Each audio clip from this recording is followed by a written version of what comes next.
তুমি কি জানো উম্মত, আমি 23টা বছর টানা তোর জন্য কেঁদেছিলাম উম্মত।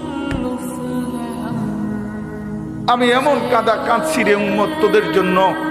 এশার নামাজের পরে দাঁড়াইছি, ফজরের আজান পর্যন্ত আমি আমার মালিকের কাছে তোদের জন্য, উম্মতের জন্য চোখের পানি ফেলে কাঁদছিলাম।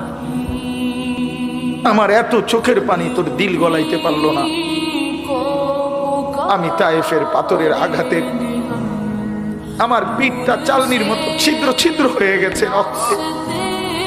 আমি বুকে পেটে 2টা পাথর বাঁধছি ক্ষুধার কষ্টে। আমি উহুদের দান দান শহীদ করা রক্তে উহুদের ময়দানে পড়েছিলাম বেহুশ হয়ে। আমার ঘরের চুলায় 3 মাস রান্নার জন্য কোনোদিন চুলায় আগুন জ্বলে নাই। আমার এত চোখের পানি, এত রক্ত, এত ক্ষুধার কষ্ট, কিছুই তোর মন গলাইতে পারলো না, তোরে সেজদা দিতে পারলো